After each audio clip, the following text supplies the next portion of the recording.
पहिले कस्तो होला त हेर्नु न, हाम्रो आमा पुस्ता क्या पहिले आमा सासूसँग डराए, अहिले आएर बुहारीसँग डराइरहेको छ। त्यो बेलामा के हुन्थ्यो, हिँड्दाखेरि खुट्टाले ठुलो आवाजमा निकालोस् भनेर एकता ठुलो आवाज ननिस्कियो भने बिस्तारै हिँड्नुहुन्थ्यो नि आमाहरू। खास क्याटवाक भनेको त्यो यसरी बिस्तारो ठ्याक्ठ्याक ठ्याक्ल्याक नसुनिने गरी। आजभोलि त क्याटवाक भन्छ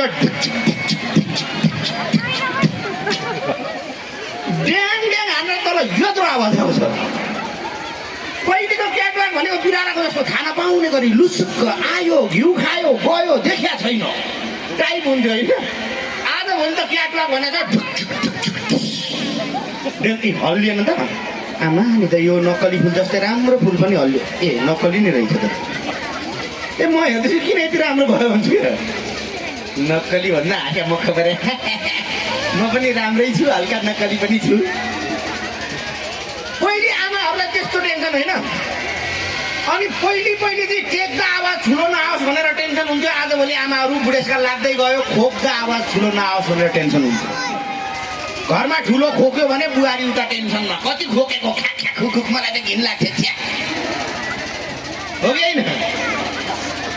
पहिले हाम्रो आमा पुस्ताहरूलाई चाहिँ काम केही बिग्रियो, गल्ती भयो भने सासूले बुढालाई पोल्लाउँथ्यो होइन, श्रीमानलाई पोल्लाउँथे। आजभोलि सासूले केही गल्ती गरिन् भने बुहारीले छोरालाई पोल्लाउँछिन्, त्यो पनि अङ्ग्रेजीमा। दिदी रुनु भएको कि हाँस्नु भएको, यो बहुत ठुलो टेन्सन छ। अङ्ग्रेजीमा बोलाइरहेको छ, के भने हो थाहा छैन, मैले गरेकै कुरा भने हो कि बढाइ चढाइ गरेर भने हो। हामी फेरि अहिलेको छोरा जो छ नि, यो भनेको नेपाल जस्तै हो। फेरि अनि ए होइन नि आमा त्यस्तो भनेर यताबाट बुढीको डाइलग आउँछ, आमासँगै काखमा दुध फुटिने भए मसँग बिहे किन गरे।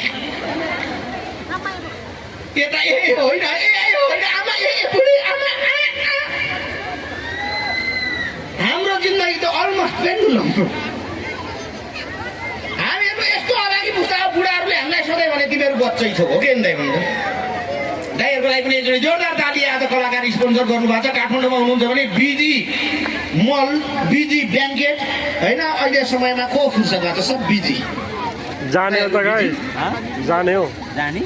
अब हामी चाहिँ कस्तो भने पहिले बुढाहरूले भने अहिलेसम्म तिमीहरू बच्चै छौ, एकछिन पर्ख, बच्चै छौ एकछिन पर्ख। अहिले आएर स्वाटै जेन्जीले के भन्छ, तिमीहरू बुढा भइसक्यो।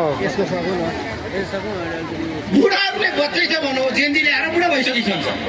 पहिले एसएलसी पास गर्नेहरू कोही बेरोजगार बसेन।